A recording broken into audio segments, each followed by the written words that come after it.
Jadi begini Ibu Nina, mohon maaf ya. Saya sejak selesai melakukan pekerjaan ini, saya tidak mendapatkan haknya yang pernah kita sepakati Ibu. Sebesar 500 juta itu mengawal pemberitaan positif tentang Ibu. Seorang wartawan bernama Pak Widodo baru saja menagih Nina Agustina. Semasa periode pilkada terdahulu, Pak Widodo telah banyak membantunya dalam perjanjian mereka. Sampai sekarang urusan itu belum terselesaikan. Berikut keterangan dari Pak Widodo. Wahyu wabarakatuh, selamat sore kepada Ibu Nina Agustina Bahtiar. Saya Widodo. Saya ingin memperkenalkan diri lagi bahwa kita pernah berteman dulu di tahun 2020, tepatnya di bulan Agustus. Saya diminta oleh saudara dan juga teman saya dan juga teman Ibu, waktu itu diminta untuk membantu Ibu dalam pemenangan Pilkada Kabupaten Indramayu. Kemudian kami bertemu di kantor Ibu di Mayapada di Jakarta, yang dilanjutkan dengan pembicaraan serius berkaitan dengan pemenangan Ibu waktu mencalonkan diri menjadi calon Bupati Indramayu. Mulai dari ingin mendapatkan surat rekomendasi dari partai dan persyaratan-persyaratan yang lain, kami diminta untuk membantu Ibu. Waktu berjalan 1 bulan.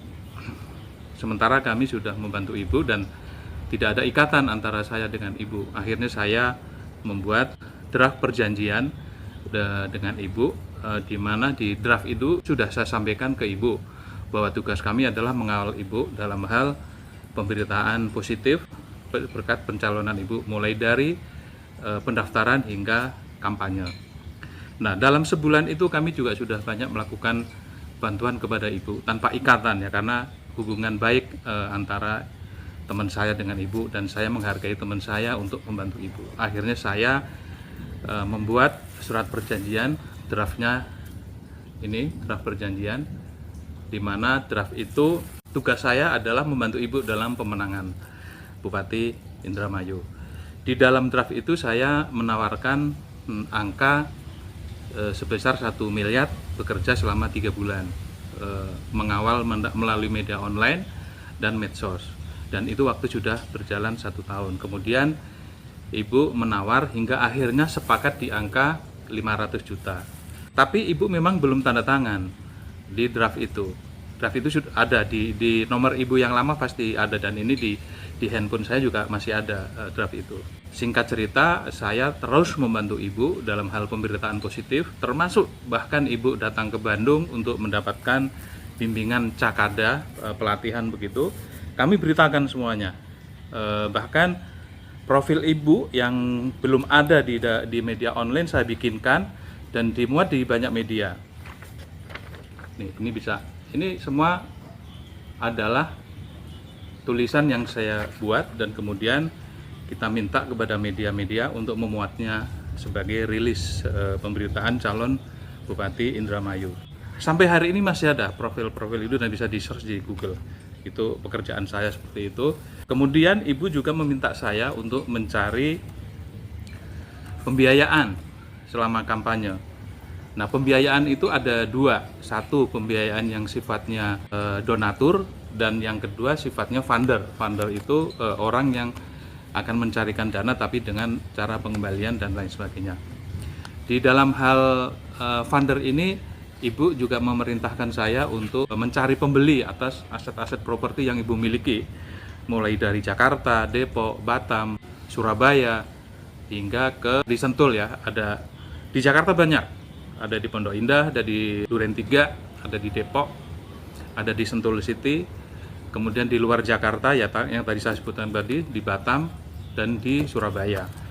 Saya kemudian menghubungi teman-teman di kota-kota itu untuk membantu mencarikan pembeli. Memang sih belum berhasil, tapi upaya kami sudah sangat maksimal untuk membantu Ibu dalam hal pencarian dana berkaitan dengan pencalonan Ibu.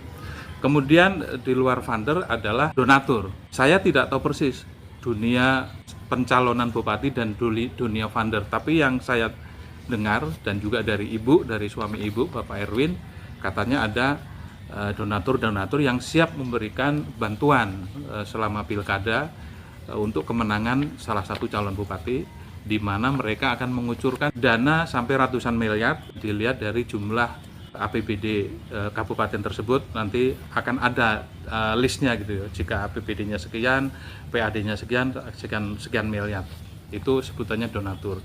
Tetapi terus terang saya agak ragu dengan cara-cara seperti itu. Bahkan saya mengirimkan sebuah link yang menyatakan bahwa hati-hati dengan donatur-donatur dalam pilkada, karena kemungkinan besar itu penipuan. Tapi rupanya ibu penasaran, akhirnya saya sempat menemui donatur itu di Tebet, di Jakarta Timur. Saya bersama suami ibu, Pak Erwin, ada fotonya ya, nanti saya tunjukkan. Tapi terus nggak berhasil.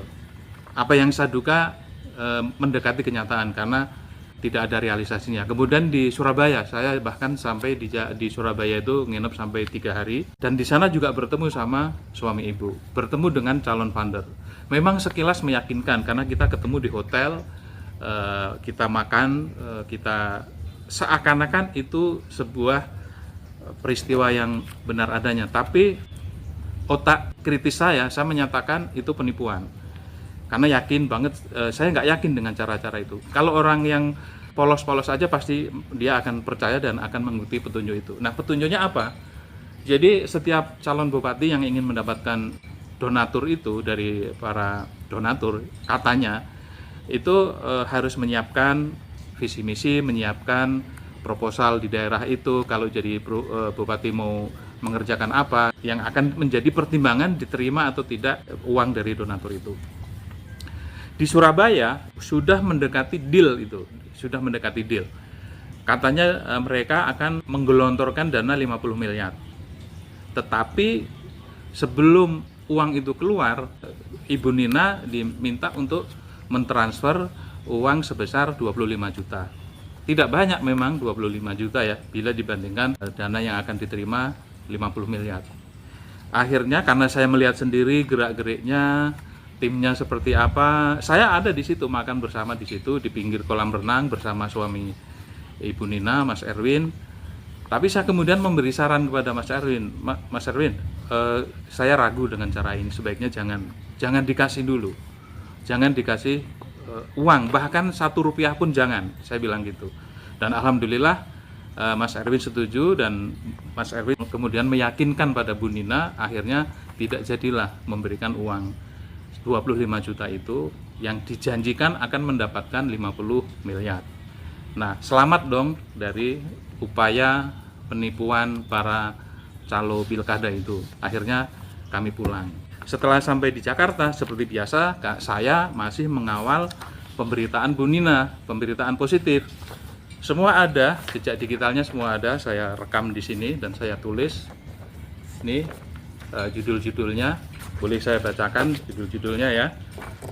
Bagaimana saya membuat pemberitaan positif tentang Ibu Nina, supaya masyarakat Indramayu percaya bahwa Ibu Nina ini tidak salah menjadi pemimpin di Indramayu. Contohnya beberapa tulisan yang saya muat di portal detakjabar.com dan Harian Jabar, dan juga ada Pep News dan beberapa media lain. Nah, pada saat daftar ke KPU, ini saya bikin daftar ke KPU Indramayu, pasangan Nina Luki naik becak. Ini dimuat pada 4 September 2020. Kemudian ini profil yang saya bikin, kemudian dimuat di banyak media. Nina Dai Bahtiar, maju pilkada untuk merajut masa depan Indramayu. Kemudian waktu pengundian nomor urut Pilkada Indramayu, Nina Luki dapat nomor 4. Kemudian ada juga ini berita permintaan dari Bu Nina waktu itu, Bawaslu Indramayu diminta siapkan tim cyber pantau netralitas ASN. Ini permintaan khusus nih beritanya. Berita itu diminta oleh Bu Nina. Nah, sah DPP PDIP rekomendasikan Nina Dai Bahtiar, Luki Hakim calon Bupati dan calon Wakil Bupati Indramayu. Ini begitu dapat rekomendasi dari PDIP nih, minta diberitakan. Media-media lain belum memberitakan, tapi kami sudah memberitakan dan kemudian dikutip oleh medsos dan media-media online yang lain. Mantan Kapolri Dai Bahtiar bakal turun gunung ke Indramayu menangkan putrinya di pilkada. Peran pemuda dalam mengawal kemajuan Indramayu. Ini visi misi Bu Nina. Nah, ini berita waktu Bu Nina sekolah Cakada di Bandung. Bersama 7 Cakada PDIP Jawa Barat, Nina Dai Bahtiar terima B1 KWK.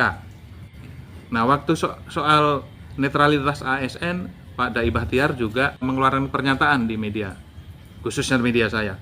Mantan Kapolri Dai Bahtiar ingatkan netralitas ASN di Pilkada.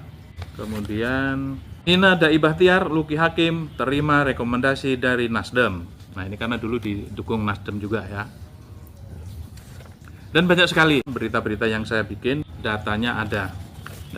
Ketika menang pun kami beritakan, Ibu Nina, kami beritakan selamat mengemban amanah. Ya.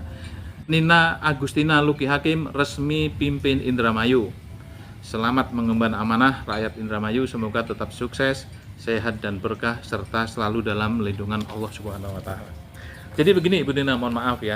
Saya sejak selesai melakukan pekerjaan ini, saya tidak mendapatkan haknya yang pernah kita sepakati Ibu, sebesar 500 juta itu mengawal pemberitaan positif tentang Ibu. Sejak Ibu menang, kami sulit menghubungi, teleponnya nggak aktif. Saya kemudian WA suami Ibu juga nggak dibales. Saya WA Ibu centang santu sampai hari ini, nomornya sudah berganti. Padahal Ibu, saat Ibu membutuhkan saya, itu jam 10 malam, jam setengah 11, itu Ibu telepon saya. Ini ada rekodnya semuanya. Miss call-nya ada semuanya dan saya terima. Kalau ada miss call itu berarti saya sedang tidak memegang handphone. Tapi intinya maksud saya begini, begitu dekatnya Ibu dengan saya karena teman saya, karena hubungan saya dengan teman saya dan saya menghargai teman saya. Ibu dekat sekali dengan saya meskipun kenal pada saat itu, bukan kenal pertemanan sesama sekolah atau kuliah, bukan. Tapi karena dikenalkan, saya menghargai teman saya dan mungkin Ibu juga menghargai teman Ibu yang juga teman saya. Akhirnya karena kepercayaan dari teman saya itu kita menjalin hubungan yang baik, hubungan yang saling percaya, tapi dalam hal profesionalitas saya bekerja secara profesional, profesi saya jurnalis dan saya membuat kesepakatan kerja dan sudah disepakati sama Ibu. Memang Ibu belum tanda tangan, tetapi Ibu sudah menawar dari angka itu dan angka dari 1M menjadi 500 juta itu adalah sebuah kesepakatan dan saya sudah melakukan pekerjaan selama 1 bulan. Begitu. Nah, kenapa Ibu setelah jadi kemudian menghindar dari saya juga nggak tahu. Saya ingin tahu kenapa gitu loh. Saya juga pernah datang ke rumah Bapak Ibu, Pak Dai Bahtiar di Indramayu berkaitan dengan rumah Ibu yang di Karah di Surabaya. Saya mendatangkan pembeli dari Surabaya dan saya ketemu di rumah Ibu. Di situ ada Mas Erwin. Setelah itu saya nggak tahu apakah pembelian itu terjadi atau tidak. Saya tidak mengikuti karena itu bukan wilayah saya. Wilayah saya adalah saya sudah melakukan pekerjaan selama hampir 2 bulan untuk Ibu. Ya. Memang tidak ada hitam di atas putih, tapi SPK-nya ada, pasal-pasalnya ada semua. Saya tidak tahu apakah Ibu lupa atau sengaja, saya tidak tahu. Yang jelas, sejak Ibu menang, Ibu susah saya hubungi. Saya sudah pernah datang ke pendopo Kabupaten Indramayu. Saya datang ke sana, pingin silaturahmi aja, bagaimana kabarnya Ibu, saya ingin mengucapkan selamat, seperti itu. Tetapi Ibu tidak ada di tempat. Waktu itu ada 2 staf di sana yang mengatakan Ibu sedang di Bandung. Sebentar, ini handphonenya saya catat, staf Ibu itu, staf di pendopo kabupaten.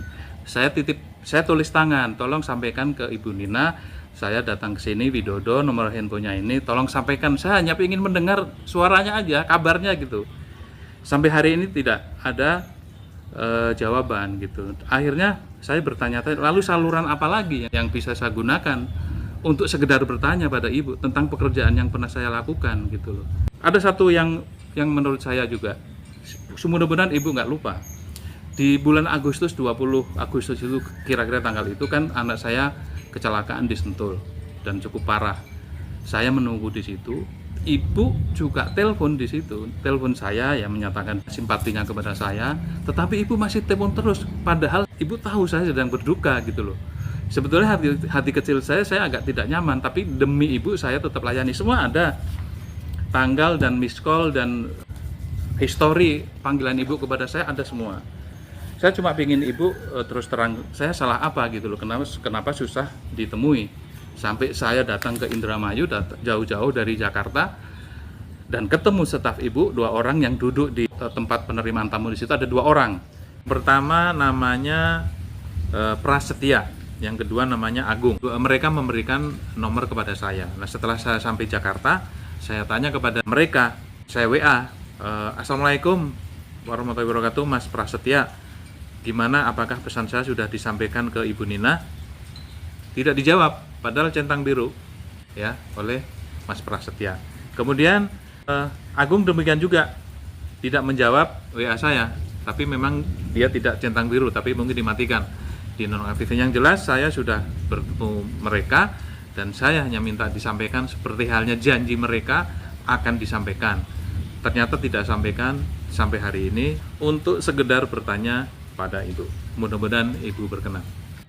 Demi masa, dalam satu waktu kita pernah berhubungan, Ibu, berhubungan sangat baik gitu loh.